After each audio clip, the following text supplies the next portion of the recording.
Përmbledhja e ngjarjeve kryesore të ditës në Radio 7. Kryeministri i Maqedonisë së Veriut paralajmëroi se përfshirja e bullgarëve në kushtetutë nuk është kërkesa e vetme, por rikufizimi plot i identitetit maqedonas. Reagimi i kryeministrit Ister Mickovski erdhi pas thirrjeve të Ministrisë së Jashtme bullgare për ndryshimin e kushtetutës dhe hapjen negociatave për antarësim. Mickovski bëri thirrje opozitës për bashkim në çështjen ndaj Bullgarisë dhe në mbrojtje të interesave kombëtare maqedonase, por këto janë ditë kur duhet të falim, të bashkohemi, të bëhemi bashkë si popull dhe si kom. Mendoj se përfundimisht si popull do të kuptojmë se pa dallim, nëse jemi në pushtet apo opozit, për disa çështje thjesht duhet të jemi bashkë, deklaroi kryeministri i Maqedonisë së Veriut.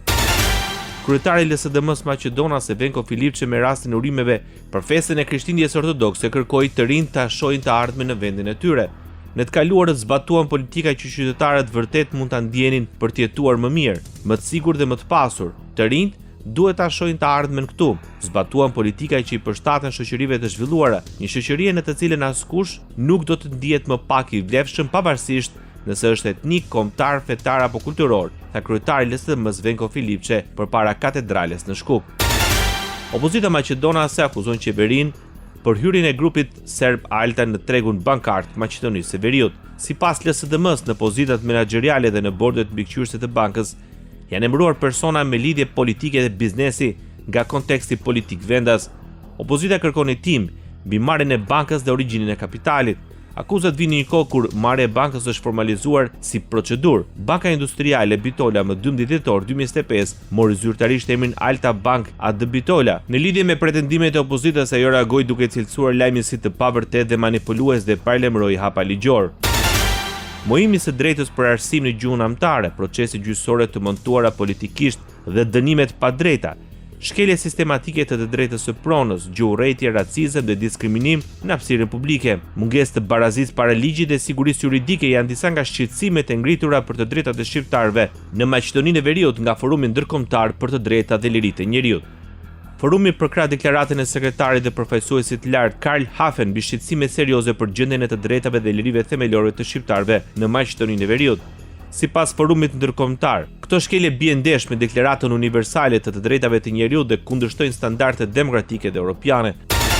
Në Maqedoninë e Veriut edhe sot vizitron mod me vrasëra të ndryshueshme me reshëshiu të cilat lokalisht do të jenë më të rëmbyeshme veçanërisht gjatë pasdites dhe gjatë natës. Në zonat malore reshje do të jenë në formë bore, do të fryere përforcuar nga drejtimi jugor mbi 60 km/h. Temperaturat minimale do të jenë nga 7 në 12 gradë Celsius, ndërsa maksimalet nga 10 në 17 gradë Celsius. Në Shkup, moti do të jetë me vrasëra të ndryshueshme me reshje të erpashershme shiu, sidomos në fund të ditës dhe gjatë natës. Rajoni.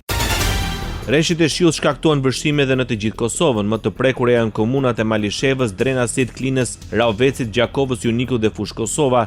Si pasojë e situatës në Malishev dhe Junik është shpallur gjendje e jashtëzakonshme. Në Prishtinë, kryetari i komunës Përparim Rama njoftoi ndërhyrje së paku në 40 raste si pasojë e vërshimeve. Gjendje e rënduar është paraqitur edhe në disa fshatra të komunës së Fush Kosovës. Në Gjakov u evakuan disa familje të prekura. Familjeve që kanë mbetur në nevojë për strehim, komuna ka njoftuar se të sigurojë banesa sociale.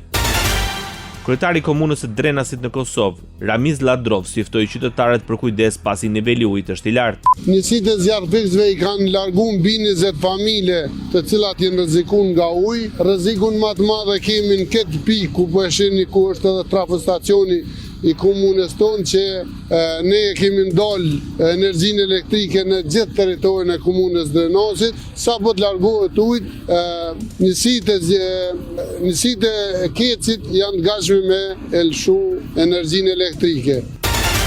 Ministria e Arsimit në Kosovë vendosi shtyrjen e fillimit të mësimit deri në datën 12 janar.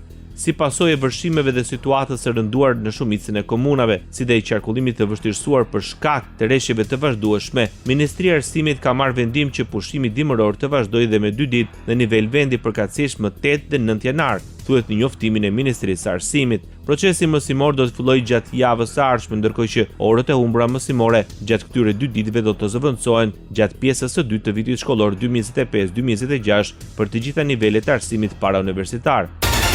Ambasadori i Gjermanisë në Kosovë, Rainer Rudolf, apelon për një ekzekutiv me mandat të plot në Prishtinë. Kjo qeveri, sipas Rudolf, duhet të jetë në gjendje të përfaqësojë Kosovën ndërkombëtarisht dhe të marrë vendime brenda vendit. Viti i kaluar ka dëmtuar reputacionin ndërkombëtar të Kosovës dhe vendi nuk mund të përballojë humbjen edhe të një viti tjetër, nënvizon ambasadori i Gjermanisë në Kosovë. Rudolf ka kërkuar angazhim të fortë ndaj dialogut të normalizimit të hequr nga Bashkimi Evropian, duke theksuar rëndësinë e përfshirjes së të gjitha komuniteteve në një Kosovë multietnike. Radio 7, zëri pozitiv i qytetit. Rreqit që kanë përfshirë Shqipërinë gjatë 48 orëve të fundit kanë krijuar vështirësi në disa akse rrugore furnizimi energji elektrike dhe furnizimi ujë. Ministria e Infrastrukturës dhe Energjisë njofton se në rajonin verior problematika janë shfaqur në Baram Curi Valbon, Dusha Legbibaj, Sopot Kërnaj, Qaf Mali Fiers, Ure e Fanit, Rëshen Shpal, Shpal Fusharës, Qaf Dushk Sevastar, Kukës Shishtavec, Shpal Hadroj, Kukës Krum, Skuraj Burel, Peshkopi Vesie dhe Ura Bujan Qaf Morin. Në rajonin qendror problematika u shfaqe në 5 Helmes dhe kryqëzimin e Mulletit, ndërsa në rajonin jugor janë prekur Qukës Qaf Ploç, Malish Lozhan, Fshati Vajs, Kosin, Vuno, Berat Ballaban, Memalia i Tepelen, Përmet Treurat dhe Lekël Këlcyr. Megjithatë, ministria deklaroi se qarkullimi ka vijuar ndërsa kontraktorët me mjete dhe punëtor janë në terren për pastrim dhe mirëmbajtjen e rrugëve. Furnizimi me energji elektrike në të gjithë Shqipërinë ka pësuar ndërprerje të përkohshme në 17 fidera për shkak të motit të keq. Ministria e Infrastrukturës dhe Energjisë informon se në stacionin Kaja në Belsh është jashtëpunë si pasojë e shkarkesave atmosferike, duke sjellë avari në pajisje 10 kV. Ndërkohë, rrjeti i transmetimit funksionon normal në të gjithë linjat 400 kV, 220 kV dhe 110 kV dhe brigadat e linjave dhe në stacioneve mbeten në gatishmëri të plotë. Prurët natyrore janë 2300 m3 në sekond në ecin e Fierzës, 1150 në Koman dhe 400 m3 për sekond në Vaun e Dejës. Ministri i Mbrojtjes së Shqipërisë Piro Vengu gjatë inspektimeve të pasojave të përmbytjeve në qytetin e Durrësit kërkoi verifikimin e dëmeve të shkaktuara edhe në shtëpitë e emigrantëve. Vengu ka qenë i pranishëm në zonën e Unazës së Durrësit ku vijon puna e mjeteve dhe efektive të komandës mbështetëse të forcave të armatosura për menaxhim në situatës. Vinë të bëjnë konstatimet e dëmeve. Tani, mos filloj ajo historia, jo po ishim, banorët ishin aty, etj. Pra, se shoh ka shumë që janë në emigracion. Një ditë më parë, Vengu theksoi se situata në Durrës mbetet problematike duke bërë me dije se rreth 800 banesa janë përmbytur si pasojë e rreshjeve ndërsa 180 banor janë evakuuar për arsye sigurie. Ata janë streuar pranë 2 konvaleshencave në qytet dhe ku po ofrohet ushqim dhe shërbim mjekësor. Kryeministri i Shqipërisë reagoi pas akuzave të opozitës lidhur me situatën e shkaktuar nga moti i keq në disa qarqe të vendit. Edi Rama kujtoi se rreshtet shkaktuan përmbytje edhe në disa vende të tjera të rajonit si Itali, Greqi, Maltëzi dhe Kroaci, por andaj opozita nuk fajson qeverinë. Një ditë më parë, kryetari i Partisë Demokratike Sali Berisha u shpreh se përmbytjet janë rezultati politikave të dështuara urbanistike dhe mungesës së investimeve në infrastrukturë dhe sistemin e kanalizimeve, përgjegjësi që i atribuohet qeverisë dhe pushtetit lokal. Partia Demokratike e Shqipërisë kërkon shpalljen e gjendjes së jashtëzakonshme për shkak të përmbytjeve. Një konferencë për shtyp Sali Berisha u shpreh se kryeministri nuk e shpall gjendjen e fatkeqësisë natyrore, vetëm se nuk do të dëshpërblej me mira familje të prekura.